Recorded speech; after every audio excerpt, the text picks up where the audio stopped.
Hello friends, स्वागत है आपका अपने चैनल माध्यमिक अकेडमी 2.0 पर। तो आज मैं आपके लिए आई हूँ क्लास 10th में साइंस का पूरा सॉल्यूशन।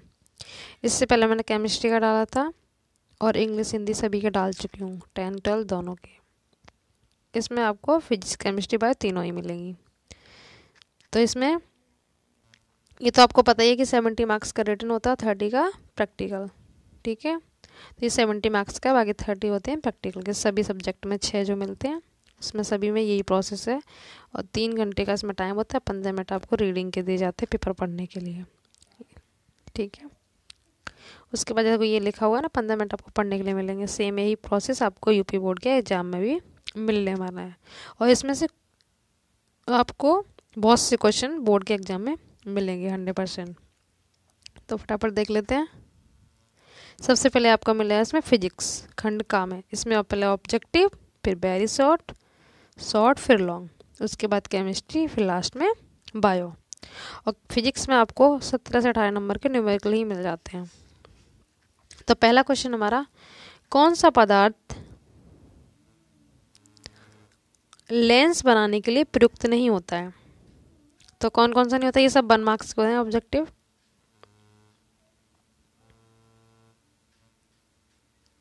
देखो, जल भी यूज होता है इसमें, प्लास्टिक भी, कांच भी। मिट्टी का यूज नहीं होता है इसमें। ठीक है, मिट्टी का यूज नहीं होगा। नेक्स्ट देखो हमारा सेकंड, फर्स्ट हो गया हमारा मिट्टी, कांच, जल, प्लास्टिक तीनों का यूज होता है। सेकंड ऑप्शन है हमारा, संयुग्मी फोकस संभव है केवल। ये केवल अवतल दर्पण में ही संभव होता है। ठीक है, उसके बाद सामान्य आंख के लिए स्पष्ट दृश्य की न्यूनतम दूरी कितनी होती है? तो इसको अच्छे से माइंड में फिट कर लो। ये होती है 25 सेंटीमीटर, ना मीटर ना 2.5, केवल 25 सेंटीमीटर। जब आप न्यूमेरिकल करोगे तो उसमें ये यूज होती है, और 12th में भी ये आता है। ये हो गया आपके ऑब्जेक्टिव 4। उसके बाद आपके शॉर्ट अति लघु क्वेश्चन। तो सेकंड है हमारा, गोलीय दर्पण की फोकस दूरी तथा वक्रता में क्या संबंध है? तो देखो, इसमें क्या संबंध है, ये होता है हमारा, ये मैंने आपको न्यूमेरिकल वाला चैप्टर करवाया था, प्लेलिस्ट बनी हुई, उस पर आप देख सकते हैं। ये फॉर्मूला बताया था, F बराबर R/2, ये संबंध होता है। फोकस दूरी वक्रता त्रिज्या की क्या होती है, आधी होती है। आप ये भी लिख सकते हैं R बराबर, इससे R निकालेंगे तो ये दोनों का गुणा हो जाएगा, तो 2 गुणा F, ऐसे भी लिख सकते हैं। वक्रता त्रिज्या क्या होती है, फोकस दूरी की 2 गुनी होती है, और फोकस दूरी इसकी आधी होती है। इनमें से कोई भी आप एक फॉर्मूला लिख सकते हैं। ये होगा संबंध। अच्छा, ये पूछे कि फोकस दूरी क्षमता में क्या संबंध है, तो इसका फॉर्मूला ये होता है P = 1/F। तब आपको ये लिखना है। और क्षमता का मात्रा क्या होता है, डायोप्टर। F निकालेंगे तो इससे 1/P लिख देंगे। और सेंटीमीटर में होता है P = 100/F। ये सेंटीमीटर में फॉर्मूला होता है। ये मैं आपको न्यूमेरिकल करवा चुकी हूँ, इसमें आपको अच्छे से पता होगा जिन बच्चों ने पहले वीडियो देखे हुए हैं। सेकंड देखो, लेंस की क्षमता, अभी मैंने आपको फॉर्मूला बताया वही हो गया। क्षमता को किससे लिखें, P से। तो P हो गया हमारा -2D, 2D, D का मतलब है यहाँ पे डायोप्टर, क्षमता का मात्रक। फोकस दूरी बतानी है तो F हमसे पूछा गया है। तो अभी जस्ट मैंने आपको फॉर्मूला बताया कि P बराबर 1/F लगा दो, तो 1 का 1, F का 2, नहीं सॉरी, इसमें मैं F निकाल ली ना, तो F का फॉर्मूला यहाँ से बनाओ, कैसे बनेगा देखो, P = 1/F होता है ना। तो अगर मैं F निकालना तो फॉर्मूला क्या होगा हमारा, 1/P। तो 1, P का मान हमें -2D दे रखा है, तो माइनस लगा के यहाँ पे माइनस लगा लेंगे। यहाँ पे 2 का 1 में डिवाइड 2 जाएगा नहीं, पॉइंट लगाएंगे पहले, फिर 2 5 जा 10, और माइनस लगा रहेगा मीटर। तो 0.5, यहाँ पे कुछ नहीं तो 0 मान सकते हैं। तो माइनस का 0.5 मीटर, ये हमारी फोकस दूरी निकल आई। सेंटीमीटर पूछता तो हम 100/बटे वाला फॉर्मूला लगाते, नहीं पूछा कुछ भी तो हम मीटर का लगाएंगे। ध्यान रखना, P पूछता तो ये लगाएंगे, F पूछा तो ये लगा दिया। और लास्ट में अगर इसमें पूछा था प्रकृति बताओ, तो माइनस होगा तो आपको अवतल लिखना है, और प्लस होगा तो उत्तल लिखना है, इसको ध्यान रखना। माइनस अवतल दर्पण होता है, प्लस उत्तल। अगर इसी में देता ना कि फोकस दूरी तथा प्रकृति बताओ लेंस की, तो माइनस से आपको अवतल दर्पण याद करना है। नेक्स्ट देखो, खतरे का सिग्नल लाल क्यों होता है। ये क्वेश्चन इससे रिलेटेड जरूर पूछा जाता है कि आकाश का रंग नीला क्यों होता है, खतरे का सिग्नल लाल क्यों होता है, या फिर चंद्रमा से देखने पर आकाश काला क्यों दिखाई देता है। इनके सिंपल सिंपल से आंसर आपको आने चाहिए। तो इसका सिंपल है कि लाल रंग का जो प्रकाश का प्रकीर्णन होता है ना, वो बहुत ही क्या होता है, कम। लाल रंग का जो प्रकीर्णन होता है वो कम होता है, इसीलिए खतरे के सिग्नल लाल रंग के बनाए जाते हैं। और लाल रंग की अगर ये प्रकीर्णन इसका कम होगा तो बैगनी रंग का क्या होगा, अधिक। इन्हीं दोनों में अंतर चलता है, लाल बैगनी में। मैंने इसके ऑब्जेक्टिव भी करा चुके हैं और इसकी थ्योरी भी। अगर आपने वीडियो ना देखा तो आप उस पर प्लेलिस्ट में जाके देख सकते हैं, या फिर डिस्क्रिप्शन में लिंक दे रखा है। दोस्तों का ध्यान रखना कि लाल रंग का जो प्रकीर्णन होता है वो बहुत ही कम होता है, इसीलिए खतरे के सिग्नल लाल बनाए जाते हैं। और बैगनी रंग का प्रकीर्णन बहुत ही अधिक होता है। अच्छा, प्रकीर्णन तो कम होता है लाल रंग का, पर तरंग दैर्घ्य क्या होती है, बहुत अधिक। और बैगनी रंग में तरंग दैर्घ्य बहुत कम होती है। जस्ट अपोजिट करते जाओ, एक की याद कर लो, एक उसका उल्टा। और मैंने पूछा था आकाश का रंग नीला, अगर पूछे तो क्या लिखेंगे, प्रकीर्णन के कारण। क्या लिखेंगे, प्रकीर्णन के कारण। और बोले कि चंद्रमा से देखने पर आकाश कैसा दिखाई पड़ता है, काला दिखाई पड़ता है। क्यों, क्योंकि चंद्रमा पर वायुमंडल नहीं है। तो इस तरह से 2 नंबर में ये रीजन वाले क्वेश्चन पूछ लेता है, तो आपको ये आने चाहिए। अच्छा, एक क्वेश्चन यहाँ से ये मिस हो गया कि विद्युत धारा का मात्रक है, ये भी मैं आपको थ्योरी में सवाल में करवा चुकी हूँ। क्या होता है, एम्पियर। जूल किसका है, कार्य का मात्रक, कार्य ऊर्जा का होता है। ओम प्रतिरोध का होता है। और कूलाम आवेश का होता है। मैंने चारों आपको बता दिए। यूनिट आपको आनी चाहिए मात्रक किसका और राशि कैसे होती है, आदेश या सदिश। ये क्वेश्चन मिस यहाँ पे हो गया था, मैंने आपको बता दिया। नेक्स्ट देखो, वो 6 क्वेश्चन तक हमारा हो गया फिजिक्स में।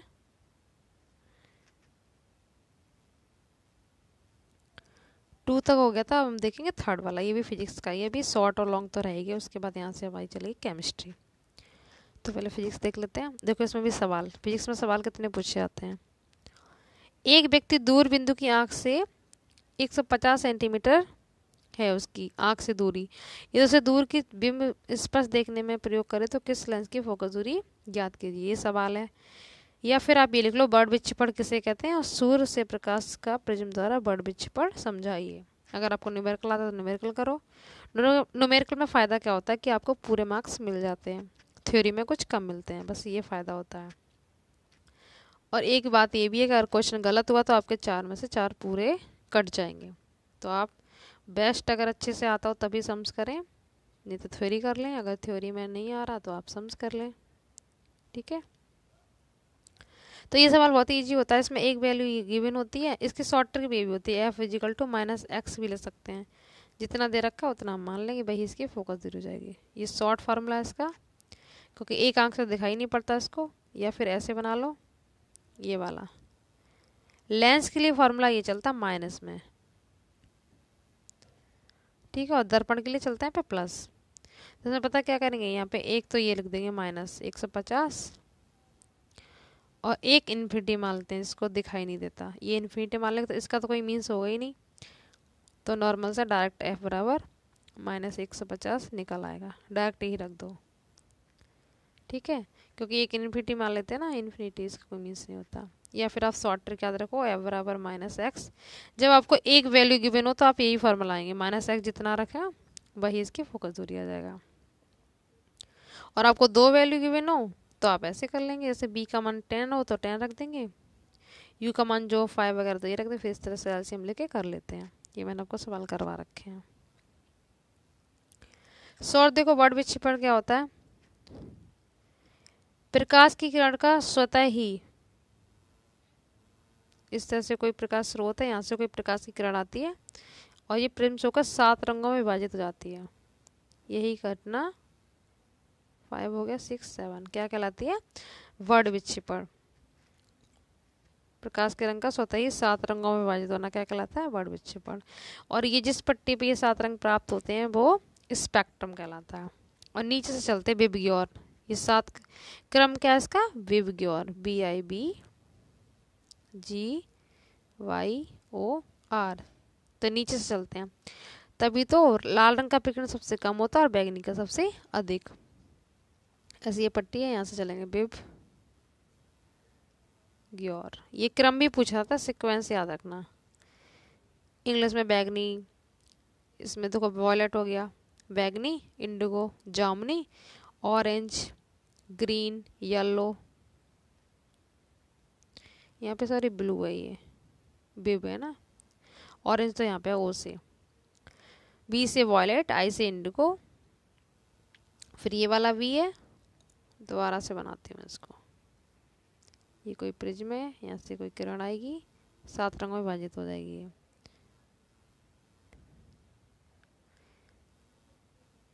विबग्योर, बस आप क्रम से मतलब रखो।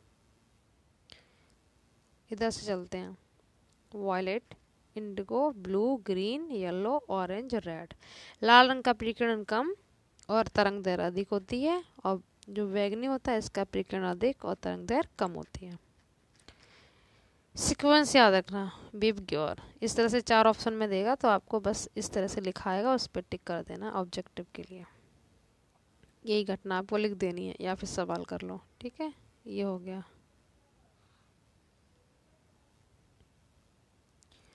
नेक्स्ट देखो फिजिक्स का, प्रकाश का अपवर्तन किसे कहते हैं, और इसके साथ भी सम्स दे रखा है। अगर आपकी कैलकुलेशन अच्छी है तो आप, मैं एडवाइस दूंगी आप सवाल ही करके आए, इससे आपको पूरे नंबर मिले। तो पहले प्रकाश का अपवर्तन किसे कहते हैं ये देख लो। प्रकाश का अपवर्तन क्या होता है कि प्रकाश की किरण का एक माध्यम से दूसरे माध्यम में, कोई माध्यम है, प्रकाश की किरण का एक माध्यम से दूसरे माध्यम में जाने पर मार्ग से थोड़ा हट जाना या विचलित हो जाना, ऐसे तिरछा हो जाएगी, ठीक है। प्रकाश की किरण जब एक माध्यम से दूसरे माध्यम में जाती है तो थोड़ा तिरछा हो जाती है, हट जाती है। तो प्रकाश की किरण का अपने मार्ग से विचलित हो जाना क्या कहलाता है? प्रकाश का अपवर्तन कहलाता है, ठीक है। इसके भी सेम वही नियम है दो, एक तो आपतन कोण और परावर्तन कोण ये बराबर होते हैं, और एक साइन आई और साइन आर बराबर कांस्टेंट होता है, नियतांक।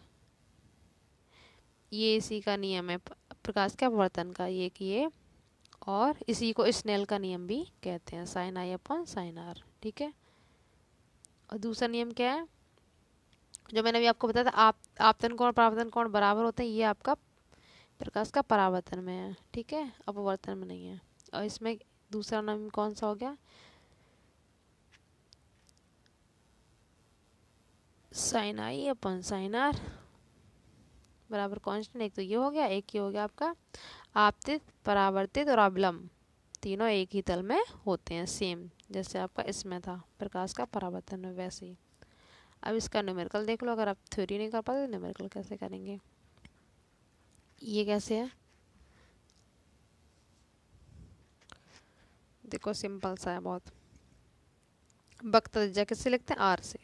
अगर आपने न्यूमेरिकल वाला चैप्टर देखा होगा जो मैंने डाला वीडियो, तो आप आराम से कर लेंगे। 30 हो गया, ठीक है। और यू हमें कितना दे रखा? अवतल में आपको दोनों माइनस में लेने होते हैं, इतना ध्यान रखना। अवतल तो माइनस ले लेंगे, उत्तल होता तो ये प्लस में लेते हैं, दूरी को माइनस में। जब आप न्यूमेरिकल वाला वीडियो देखेंगे तो आपको अच्छे से आ जाएगा। दूर बोला है तो यू, वस्तु की दूरी को यू से लिखते हैं, और अब प्रतिबिंब की दूरी को वी से लिखते हैं। अब हमसे पूछा है प्रतिबिंब, तो बी निकालना है हमें। बी निकालने के लिए क्या करना है? सबसे पहले हमें एफ चाहिए, क्योंकि फॉर्मूले में हमारे ये होता है ना। ये भी देख लो, दर्पण है कि वो है, ये दर्पण तो हम प्लस वाला लेंगे, और लेंस होता तो हम यहाँ पे माइनस लेते हैं। ये तो फॉर्मूला है, तो हमें यू गिवन है, एफ नहीं है हमारे पास, और बी नहीं है। तो एफ के लिए तो इसने हिंट दे दी आर, तो आर से हम एफ निकाल लेंगे। तो एफ बराबर फॉर्मूला क्या होता है? R/2। मैं डायरेक्ट रख दे रही हूँ। आर हमें 30 है, तो 30 का आधा करोगे तो आर हमें कितनी मिल जाएगी? एफ कितनी मिलेगी हमें, आर तो हमने रखी दी है 30, तो एफ में मिलेगी माइनस की 15। माइनस क्यों ले रहे हैं, क्योंकि अवतल है, उत्तल होता तो हम प्लस में लेते हैं। तो एफ हमें -15 मिल गई, यहाँ रख देंगे -15, और यू हमें पता ही है माइनस का 20, और इससे हमारा बी निकल आएगा। देखो कैसे, ये फॉर्मूला है, प्लस में लेंगे यहाँ पे क्योंकि यहाँ पे दर्पण है, अगर यहाँ पे लेंस होता तो हम माइनस लेते हैं, इस बात को ध्यान रखना। और एक बात और, बच्चे ना इसी फॉर्मूले को इधर उधर ले जाते हैं, कभी ऐसा मत क्या करो, सबसे पहले आप वैल्यू रख लो, फिर इधर उधर पक्षांतर कर लो, इससे आपका आंसर अच्छे से आ जाएगा। तो अभी मैंने फोकस दूरी कैसे बताया था, 30 का आधा करके 15 निकाली थी। माइनस में क्यों ले रही हूँ, बार बार बता रही हूँ, क्योंकि ये अवतल है। माइनस में क्यों लिया, क्योंकि ये अवतल है। ठीक है, 30 का आधा कर लिया, आर निकालते हो डबल कर लेते हैं। बी हमें निकालना, बी को ऐसे ही छोड़ दो, यू की वैल्यू में पता है माइनस है, तो ब्रैकेट में ले लेंगे इसको, ब्रैकेट में आगे चल के माइनस में जाएगा। देखो ये step, plus minus minus, minus minus plus होता है, plus minus minus, plus plus plus, ये आपको आने चाहिए। भले आपके पास होम साइंस हो, पर इतनी तो कैलकुलेशन हो कि आप साइंस अच्छे से कर लें। अब हम बी निकाल लें इधर, देखो तो पक्षांतर करने पर माइनस का 120 ऐसा ही रहेगा, ये 1/20, ये माइनस का 1/15 इधर आके किसका हो जाएगा, प्लस का। एक बार और देख लो, हमें बी निकाला तो मैंने बी बाहर कर लिया, माइनस का 1/20 जैसा था हम वैसे ही लिखेंगे, पर ये माइनस का इधर आके किसका हो जाएगा, प्लस का। अगर ये प्लस का होता तो इधर कर देते माइनस का। ठीक है, ये माइनस था अपना प्लस। अब इक्वेशन आप इसका स्क्रीनशॉट ले सकते हैं। अब क्या इक्वेशन बनी, माइनस और प्लस। अब रख लो दोबारा से, देखो बी तो निकाल ले, ये माइनस में था और ये प्लस में था।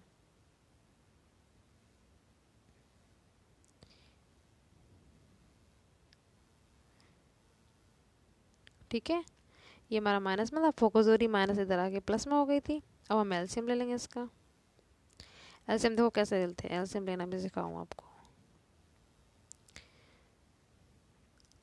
बच्चों का तो वैसे छोटे से डिजिट आप बड़े से काट सकते डायरेक्ट, पहले से 2 से काट लो। चलो 15 का 15 10 बार गया, फिर 2 से काटो, 15 का 15,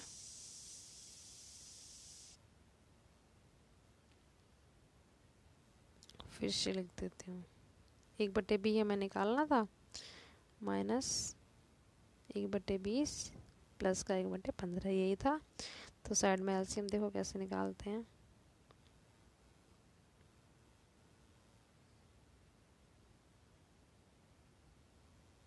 दो से काटा 10 बार, फिर 15 का 15, फिर 2 से काटा 5 बार, 15 का 15, फिर डायरेक्ट 3 से काटो, फिर 5 से काटेंगे, एक एक हो गया। अब इसका करेंगे 5 या 15, 15 दूनी 30, 30 दूनी 60, तो एलसीएम कितना है हमारा 60, यहाँ रख लो। अगर आपको एलसीएम निकालना नहीं आता तो आप मुझे बता दिए कमेंट बॉक्स में, तो मैं आपको सिखा दूंगी, वैसे सबको आते हैं। अब देखो इसका इसमें डिवाइड देते हैं हमेशा, तो 20 का 60 में तो कितनी बार जाएगा, 20 तिया 60, तो 3 आ जाएगा। माइनस का ध्यान रखना कि माइनस लगा हुआ है, यही बच्चे भूल जाते हैं। फिर 15 का इसमें भाग दो, 15 चौके 60, तो 4 बार। ठीक है, तो 4 में से 3 गया, प्लस माइनस माइनस होता है, चिन्ह उसका लगाएंगे जो संख्या बड़ी है, तो प्लस की बड़ा है तो प्लस का जाएगा 1/60। इनका क्रॉस मल्टीप्लाई करेंगे तो एफ बन जाए एफ, 60 का 1 में करेंगे तो 60 आंसर आ गया प्लस का। तो फोकस दूरी हमारी कितनी निकल आई, 60। इस तरह से 4 नंबर का सवाल कर लेंगे, ज़्यादा टफ नहीं, जिन बच्चों को आता है वो हाल रख लेंगे, कर लेंगे। फोकस दूरी इससे निकाल दी हमने आधा, इसकी -15 आ गया, यू हमें पता ही है माइनस का 20 है, बी निकाल लेंगे इससे हाल। ठीक है, इस तरह से हो जाता है। फिर निकट और दूरदर्शी दोष बहुत इंपॉर्टेंट है, पूछे भी जाते हैं, इसका कारण और निवारण के उपाय बताने हैं। ठीक है, तो देखो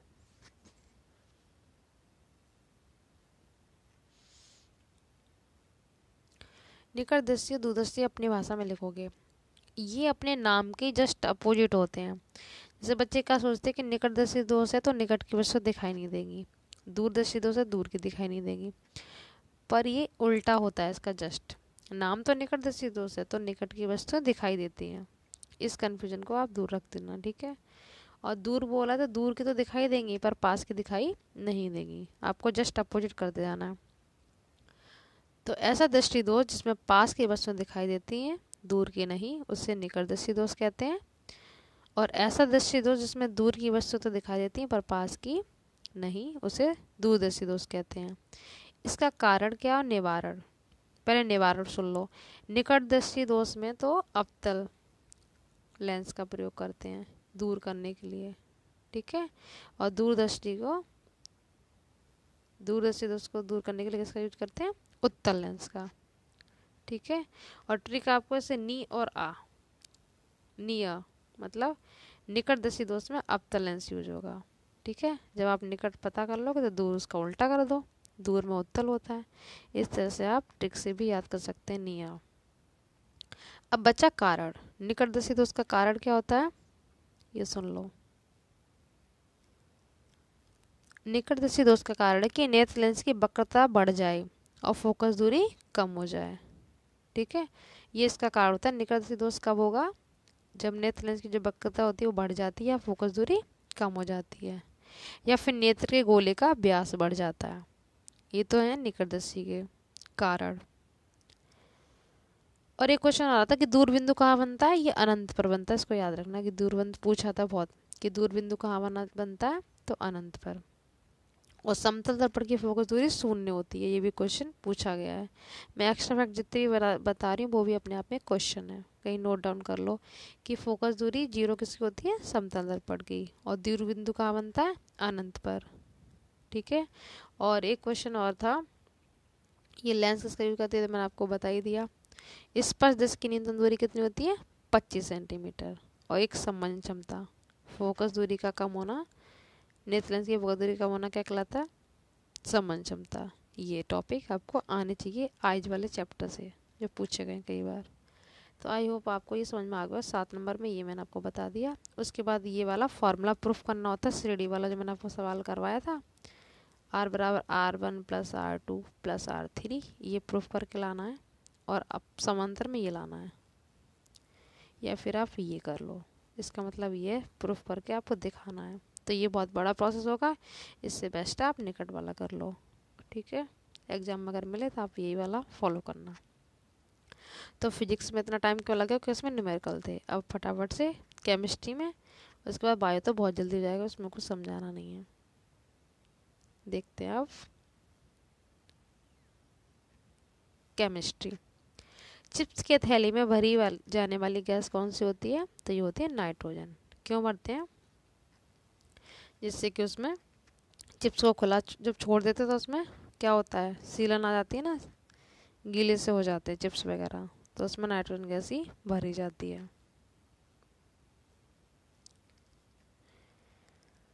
नेक्स्ट देखो, ABCD दिए गए ऑप्शन। तो ए का मान, अगर आपको नहीं दिख रहा तो मैं लिख दे रही हूँ।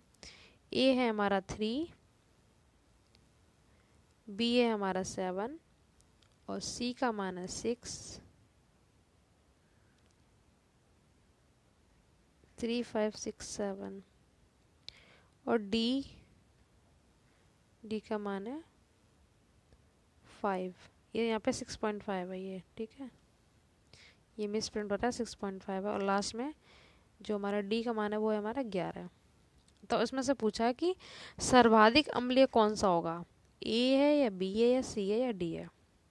तो ये क्वेश्चन भी समझ लो, एक क्वेश्चन जरूर पूछा था इससे, कि अगर पीएच मान, पीएच एक स्केल होती है 0 से 14 तक, उसमें नंबर होते हैं, पूछा गया है, इसे सोरेनसन ने बताया था। तो यहाँ तो स्केल होती है, तो अगर विलेन पीएच मान 7 होगा तो विलेन कैसा होगा, उदासीन, ठीक है। और 7 से कम होगा तो अम्लीय, और 7 से अधिक होगा तो क्षारीय। तो आप देख लो कि सबसे कम कौन सा होगा, वही सबसे अधिक अम्लीय होगा। 11 तो ज़्यादा है, तो ये तो क्षारीय हो गया, तो है ही नहीं, ठीक है। 7 ये उदासीन है, ना अम्ल होता है ना क्षार होता है। अब 3 और इसमें बचा है, तो सबसे कम कौन सा, ए वाला।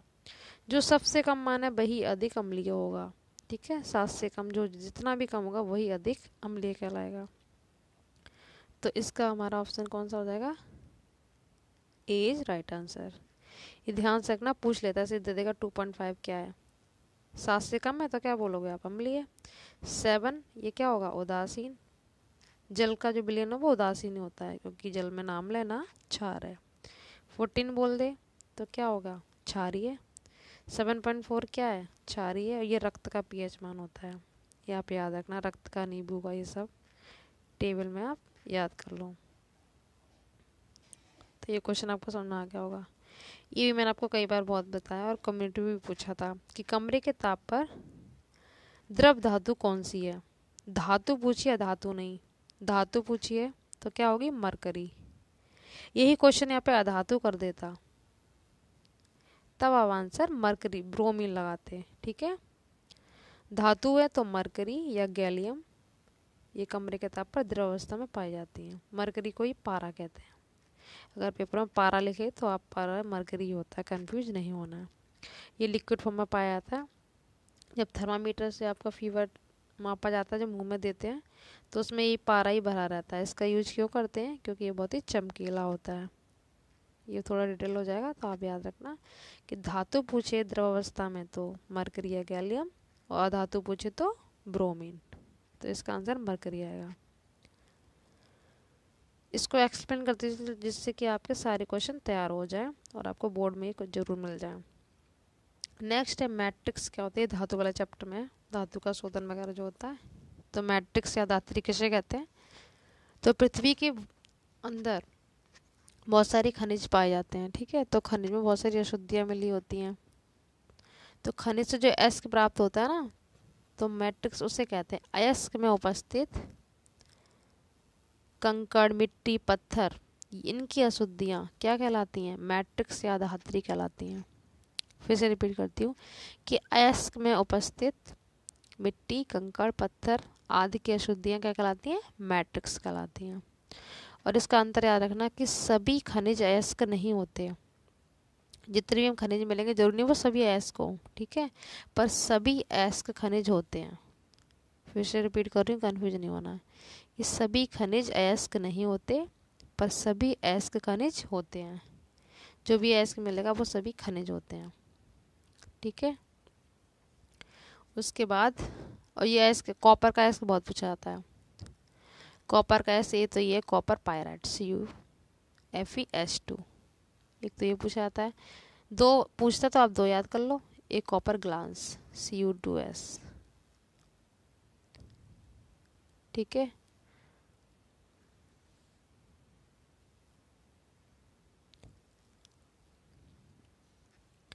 ये हो गया। अब प्लास्टर ऑफ पेरिस, इसका वीडियो मैंने आपको डाल रखा है, डिस्क्रिप्शन में लिंक दे रखा है। ये 4 क्वेश्चन में से एक जरूर आता है। प्लास्टर ऑफ पेरिस, धावन सोडा, बेकिंग सोडा, भ्रंजक चूर्ण, इनके नाम और सूत्र, बनाने की विधि और उपयोग। चारों में से एक क्वेश्चन आपको डेफिनेटली बोर्ड के एग्जाम में मिलेगा। तो इसका लिंक भी दे रखा है, आप देख सकते हैं। प्लास्टर ऑफ पेरिस का मैं आपको नाम बता दूं, इसका अणुसूत्र ये होता है CaSO4। फॉर्मूले से आप नाम बना सकते हैं रासायनिक। 0.1/2 H2O। इसका नाम क्या होगा? कैल्शियम, Ca से कैल्शियम, सल्फेट, हेमी हाइड्रेट, ठीक है। तो अणुसूत्र ये हो गया CaSO4 0.1/2 H2O, और नाम क्या होगा? Calcium sulphate hemihydrate. ये हो गया, ठीक है। अब देखते हैं संक्षारण किसे कहते हैं। तो संक्षारण क्या होता है? आपने देखा होगा कि कोई धातु हम खोला छोड़ दें उसको, तो आसपास की वो वायु से क्रिया करके संक्षारित हो जाती है, उस पर जंग वगैरह लग जाती है। यही प्रक्रिया क्या कहलाती है? संक्षारण कहलाती है। जैसे लोहे पर जंग लगना, चांदी के ऊपर काली परत, तांबे के ऊपर जो हरी परत जम जाती है, ये सब क्या है? संक्षारण ही होते हैं। और इसने पूछा है कि इसे रोकने के 2 उपाय बताओ। तो एक तो आप करते ग्रीस करके, ग्रीस लगा दो, या फिर पेंट कर दो। पेंट करके भी इसको रोका जा सकता है। एक और इसका गैल्वेनीकरण बहुत पूछा जाता है। गैल्वेनीकरण करके भी इसको रोक सकते हैं। गैल्वेनीकरण क्या होता है? कि जो लोहे वगैरह होता है ना उस पर जिंक की परत चढ़ाना, लोहे वगैरह की जो चीज़ें होती है उस पर जिंक की परत चढ़ा दो तो ये घटना कहलाती है गैल्वेनीकरण। आई होप आपको समझ में आ गया होगा। तो इस तरह से इसको कम कर सकते हैं। ये हो गया। उसके बाद आगे देख, विस्थापन योगात्मक अभिक्रिया को उदाहरण देकर समझाना है 4 नंबर में, या फिर अम्ल के 4 रासायनिक गुण लिखो। ये पहला चैप्टर है आपका विस्थापन योगात्मक, इसमें से एक अपक्रिया पूछ ली जाती है। तो विस्थापन किसे कहते हैं? वे अपक्रियाएं जिनमें एक क्रियाकारक पदार्थ दूसरे क्रियाकारक पदार्थ से कम क्रियाशील पदार्थ को विस्थापित कर देता है, यही घटना विस्थापन कहलाती है। अपनी भाषा में आप लैंग्वेज में बना सकते हो कि एक अधिक क्रियाशील पदार्थ दूसरे पदार्थ से कम क्रियाशील पदार्थ को विस्थापित कर दे, इसे विस्थापन कहते हैं। ठीक है। एग्जाम्पल कैसे लिखोगे? जैसे मैंने बोला CuSO4 कॉपर सल्फेट प्लस इसकी क्रिया मैं आयरन से करा रही हूँ, एरो ला के बनाएंगे। तो इसमें कौन अधिक है? Fe अधिक क्रियाशील है कॉपर से, क्योंकि जो सक्रियता श्रेणी में टेबल दे रखा सीक्वेंस में उसमें कॉपर का स्थान हाइड्रोजन इससे आयरन से क्या है? नीचे है। ठीक है। तो कॉपर कम क्रियाशील होगा तो कौन विस्थापित कर देगा? Fe कॉपर को अलग कर देगा। तो Fe ने क्रिया कर ली SO4 से क्योंकि ये अधिक क्रियाशील है, और जो कम क्रियाशील थी धातु कॉपर इसको अलग कर दिया, इसीलिए विस्थापन क्रिया कहलाती है। विस्थापन या प्रस्थापन आए तो आप यही लिखोगे। और इससे क्वेश्चन आपका ये भी तैयार होगा कि जो अधिक क्रियाशील होगी वो कम क्रियाशील धातु को अलग कर देगी। ठीक है। क्वेश्चन पूछा था ना कि ऐसा क्यों नहीं कर पाते, तो आप लिखोगे कि इसका स्थान हाइड्रोजन से नीचे स्थित है सक्रियता श्रेणी में, इसीलिए धातु इसको विस्थापित नहीं कर सकती। तो एक्स्ट्रा में ये भी बताते चलते जितने भी क्वेश्चन बन सकते हैं। वीडियो लॉन्ग भले हो जाए पर आपको जितने भी क्वेश्चन बता रही हूँ वो सब आपके लिए इम्पोर्टेंट है। एक बार देख लोगे तो आपको सारा समझ में आ जाएगा। अब योगात्मक का मतलब क्या होता है? जोड़ना। इसको संयोजन भी कहते हैं। तो जब दो या दो से अधिक पदार्थ मिलकर एक नया उत्पाद या नया पदार्थ बनाते हैं तो उसे योगात्मक अपक्रिया कहते हैं। क्या? कि जब दो या दो से अधिक पदार्थ मिलकर एक नया उत्पाद या पदार्थ बनाते हैं तो उसे योगात्मक अपक्रिया कहते हैं। कैसे? जैसे हमने Mg ले लिया प्लस O2, ये दो पदार्थ मिलकर एक पदार्थ बना देंगे MgO। समीकरण को संतुलित करना भी आना चाहिए आपको, इससे भी क्वेश्चन एक पूछा जाता है। इसके भी वीडियो आपको अपलोड कर दूंगी तो आप उससे सीख लेना। इसमें देखो Mg एक है तो एक है, कोई बात नहीं। O यहाँ पे 2 है, यहाँ पे एक ही है, तो मैं 2 करने के लिए यहाँ पे 2 यहाँ पे आगे लगा दूँ। जो भी लगाना आपको आगे लगाना है इसमें। ठीक है। अब Mg भी 2 हो गए तो हम यहाँ पे भी 2 लगा देंगे। इस तरह से ये बैलेंस दोनों साइड हो गई। जब दो पदार्थ मिलकर दो या दो से अधिक मिलकर एक नया उत्पाद या प्रोडक्ट बनाते हैं तो उसे योगात्मक अपक्रिया कहते हैं। एग्जाम्पल मैंने आपको बता दिया दोनों के। तो इस तरह से आपके 4 नंबर ये पक्के हो जाएंगे अगर आपने ऐसे कर दिया तो। और एक बात रखना कि भाग लेने वाले पदार्थ, ये जो दो भाग ले रहे हैं ये अपकारक कहलाते हैं, और जो इधर बनता है वो उत्पाद कहलाता है, प्रोडक्ट। ठीक है।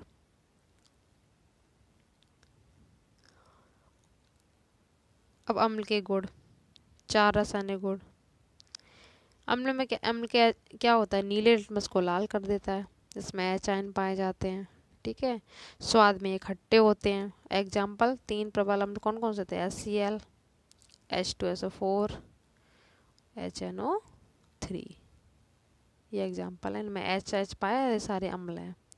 एक क्वेश्चन और डाउटफुल रहता है कि इसमें बच्चे OH देख के क्षार बोल देते हैं, पर ये एसिटिक अम्ल भी एक अम्ल है। ये सिरका होता है एसिटिक अम्ल जो कि गन्ने के रस से प्राप्त होता है, और इसका IUPAC नाम क्या होता है? एथेनोइक अम्ल। IUPAC भी मैंने आपको डिटेल में 3-4 वीडियो में पूरा एक्सप्लेन किया, टेस्ट भी लिया था। अगर आपको नहीं आती तो आप सीख लीजिए, क्योंकि वो इंटर में भी बहुत पूछी जाती है और 10th में भी आती है। इसके बाद लवण किसे कहते हैं? कितने प्रकार के होते हैं? फिर विद्युत विधि, ये इसके बाद आपका आ गया वायु। तो मैं आपको शॉर्ट में थोड़ा बताती चलती हूँ, नहीं तो फिर वीडियो बहुत लंबा हो जाएगा। आप इसको याद कर सकते हैं। लवण किसे कहते हैं? यानी सॉल्ट्स किसे कहते हैं? कि वे पदार्थ जिनके जलीय विलयन में H आयन के अतिरिक्त OH आयन भी पाए जाते हैं, H आयन के अतिरिक्त OH आयन भी पाए जाए तो वो आपके लवण कहलाते हैं। ठीक है। जैसे कहता है ना, ये उदासीनीकरण भी पूछा था कि अम्ल की क्रिया क्षार से करा दो। जैसे हमने कोई HCl लिया, इसकी क्रिया हम क्षार से करा रहे हैं NaOH से, ये अब कारक कराते हैं ना, तो इससे लवण बन जाएगा NaCl। ये बन गया NaCl, ये लवण बन गया, नमक प्लस पानी बाहर निकल गया, ये हो गया लवण। और पूछा ना कितने प्रकार के होते हैं, उदाहरण बताने हैं। तो बहुत टाइप्स होते हैं इसके। एक तो होता है सामान्य लवण। सामान्य लवण में आपका यही नमक ले लो, K2SO4 ले लो, ये हो गया। अम्लीय लवण जिसमें H आयन पाए, ये भी अम्लीय लवण हो गए, ठीक है। एक होता है संकर लवण, बहुत पूछा जाता है, K4FeCN6 का होल 6 CN का होल 6, फॉर्मूला पूछा जाता है कि एक संकर लवण का एग्जाम्पल बताओ, तो K4FeCN6 पोटेशियम फेरोसाइनाइड। तो सिंपल वाला हो गया, अम्लीय लवण हो गया, साधारण लवण और संकर लवण। एक होता है क्षारीय लवण, तो क्षारीय में FeOH का होल थ्राइज, ये 2 3 कैसे लग जाते हैं, ये भी बैलेंसी से बनते हैं, ठीक है। ये हो गया। मिश्रित लवण होता है, एक आपका होता है दिक लवण। दिक लवण में आपकी फिटकरी खूब पूछ जाती है, जो आप सिलेबस से हट गई, पर फॉर्मूला आपको आना चाहिए, पूछ लिया जाता है। K2SO4.Al2SO4 का होल थ्राइज, 3 है यहाँ पे, ये 0.24H2, ये दिक लवण में आता है पोटास एलम या फिटकरी। पोटेशियम सल्फेट, एल्यूमिनियम सल्फेट, पानी के अणु 24 होते हैं, ठीक है, ये आपको आना चाहिए। धावन सोडा, बेकिंग सोडा मैं आपको करवा ही चुकी हूँ। उसके बाद विद्युत अपघटन विधि, धातु का शोधन की विधि आपको सचित्र बढ़ानी है। तो शॉर्ट में हमारा इस तरह से डायग्राम होता है, एक टैंक बना होता है, इसमें चीड़ का तेल भर लेते हैं, पानी इस तरह से यहाँ से बबल्स वायु प्रवाहित की जाती है, और ये डायग्राम इसमें अयस्क भरा होता है, उसमें अशुद्धियाँ फिर यहाँ पे नीचे इकट्ठी हो जाती हैं, बाकी शुद्ध जो धातु मिलेगी वो झाग के रूप में ऊपर इकट्ठी हो जाती है, इसे झाग प्लावन विधि भी कहते हैं, ये कर सकते हैं। और विद्युत अपघटनी, ये वाली झाग प्लावन के लिए इंपॉर्टेंट है, पर इसमें विद्युत अपघटनी पूछे तो एनोड कैथोड वाला आप करेंगे। इस तरह से एनोड कैथोड पे प्राप्त होते शुद्ध धातुएं, तो आप ये कर लीजिए लॉन्ग में। और झाग प्लावन विधि द्वारा किसका यूज होता है, सल्फाइड एस की अशुद्धियाँ दूर होती है, पूछा जाता है। अब विद्युत अपघटनी में आप ये वाली करना, कैथोड एनोड वाली। अथवा तो था इसमें मैंने करवा दी। अब करते हैं बायो, इसमें टाइम नहीं लगेगा ज़्यादा। प्रकाश संश्लेषण की क्रिया में प्रयुक्त नहीं होती, तो क्या प्रयुक्त नहीं होता, क्लोरोफिल भी चाहिए हमें, CO2 भी चाहिए, ठीक है, और सौर ऊर्जा भी चाहिए, तो आपकी ऑक्सीजन यूज नहीं होती है इसमें। ऑक्सीजन तो इससे पेड़ पौधों से हमें मिलती है, तो इसमें प्रकाश में प्रयुक्त नहीं होती, क्या ऑक्सीजन।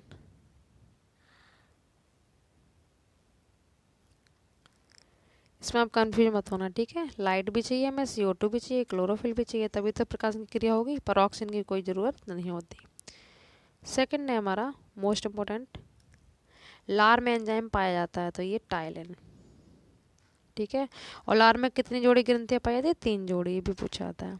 फलों को पकाने वाला हार्मोन कौन सा है, ये हमारा एथिलीन, C2H4, एथिलीन गैस, ये भी पूछा जाता है,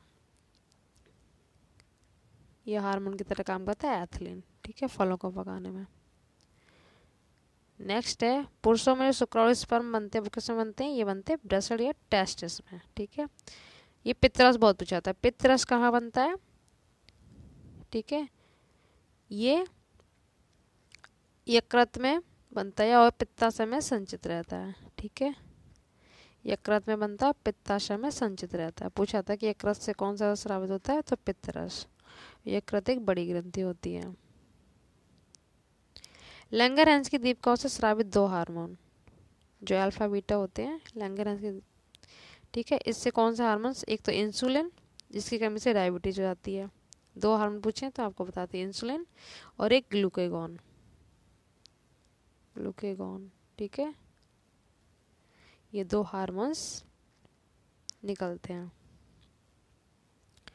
फिर मादा मानव के 2 गौण लैंगिक लक्षण बताने हैं इसमें।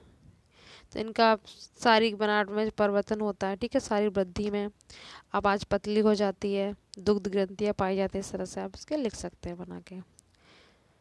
और रुधिर प्लाज्मा ऑक्सीजन, ऑक्सीजन एक पादप हार्मोन है, ये क्या करता है कि पौधों की वृद्धि में सहायक है, ठीक है। और इसका ये रुधिर प्लाज्मा देख लो, ऑक्सीजन वाला में पौधों की वृद्धि में सहायक है, जड़ तने की वृद्धि को रोकने में सहायक होता है ये ऑक्सीजन, ठीक है। और इसमें IAA ये हार्मोन्स होते हैं। IAA ये ऑक्सीजन हार्मोन ही है। इसकी फुल फॉर्म क्या है? इंडोल एसिटिक एसिड पूछ ली जाती है। एक IPA होता है, इंडोल प्रोपियोनिक एसिड, ये अम्ल है, ठीक है। तो इसके मैंने आपको बता दिए कि एक तो जड़ तनों की वृद्धि को नियंत्रित करता है, कोशिका वृद्धि में सहायक होता है, और एक खरपतवार नाशक भी होते हैं। जैसे गेहूँ मक्का आदि में जो खरपतवार उग जाती है तो उसमें ऑक्सीजन का छिड़काव से वो नष्ट हो जाते हैं। और पुष्पों पर छिड़काव से ये बीज रहित फल भी मिलते हैं अगर इसका यूज करो ऑक्सीजन का। तो इस तरह से ऑक्सीजन के ये उपयोग हैं। चार से ज़्यादा ही मैंने बता दिया, आप कर सकते हैं। रुधिर प्लाज्मा देखो, रुधिर क्या होता है कि ये शरीर का एक द्रव संयोजी ऊतक है। प्लाज्मा एक रक्त का ऊतक है, ठीक है। प्लाज्मा से ही रक्त बनता है। और रुधिर कैसा लाल रंग का होता है, प्लाज्मा पीले रंग का होता है। ये हो गया पॉइंट आपके। और इसमें RBC WBC पाई जाती हैं। इसमें आपका प्रोटीन्स हार्मोन्स ये सब पाए जाते हैं। और पानी भी 95% तक पानी होता है प्लाज्मा में, और प्लाज्मा से ही रक्त बनता है। तो इस तरह से आप इसके भी उपयोग लिख सकते हैं, रक्त और प्लाज्मा के। उसके बाद प्रकाशन की क्रिया को समझाना है, रिएक्शन देके इसको बना सकते हैं। कौन कौन से उत्पाद चाहिए। प्रकाश की क्रिया के ग्रेन और स्ट्रोमा में जो होती हैं ये मैं आपको पहले भी करवा चुकी हूँ। ज़्यादा डिटेल करूँ तो वीडियो वैसे ही ऑलरेडी बहुत लॉन्ग हो जाएगा, फिर आप समझेंगे नहीं कुछ भी, ना देखेंगे, घबरा के बंद कर देंगे, वीडियो इतना लॉन्ग है। अब देखो इसके अथवा में ये वाला लॉन्ग है, अब ये कर लो। रोगों से संबंधित बचाव चॉइस मिलती है। वायु में ज़्यादा कुछ नहीं है, 2-3 चैप्टर आप मेंडल वाला, आनुवंशिकता वाला, ये हो गया मेंडल का ही। जैव विकास वाला कर लो, जैव प्रकरण में से आपका आ जाता है एक प्रकाशन वाला। और अंतर जरूर याद कर लो, अंतर आपको मैं बता देती हूँ। इसमें देखो मस्तिष्क वाला पूछ लिया, इसकी जगह हृदय भी खूब पूछा जाता है। पाचन तंत्र, श्वसन तंत्र, आहार नाल और उत्सर्जन तंत्र और जब मस्तिष्क, इसके क्वेश्चन आप लॉन्ग में तैयार कर लीजिए, पूछे जाते हैं। इसका पूरा सेरिब्रम ये सब आपको प्रमस्तिष्क अग्रमस्तिष्क इसके स्ट्रक्चर बना के लिखने होते हैं। अंतर आप जरूर याद कर लो, ये पूछे जाते हैं साथ में। धमनी शिरा में अंतर, रुधिर लसिका में अंतर, स्वपरागण परपरागण में अंतर, ऑक्सीशोषण अनऑक्सीशोषण में अंतर, और लैंगिक और लैंगिक जनन में अंतर। ये 5-6 टाइप के जो डिफरेंस हैं ये बहुत पूछे जाते हैं, इनको तैयार कर लो जो लॉन्ग में पूछे गए हैं। तो इस तरह से मैंने पूरा आपको फिजिक्स केमिस्ट्री बायो समझा दिया है। अगर आप इनको तैयार कर लेते तो इससे बाहर आपको एग्जाम में नहीं मिलेगा। इसके आगे कुछ चैप्टर्स और हैं वो आपको एक्स्ट्रा कर लेने हैं। फिजिक्स में आपको मानव नेत्र वाला ये कर लेना है, केमिस्ट्री में आपको IPC वगैरह सब करवा ही चुकी हूँ। तो इस तरह से आप करेंगे तो आपको अच्छे नंबर बोर्ड में मिलेंगे ज़रूर। तो अगर आपको वीडियो पसंद आया, समझ में आया तो वीडियो को शेयर कीजिए और चैनल को सब्सक्राइब जरूर कीजिए। Thank you so much.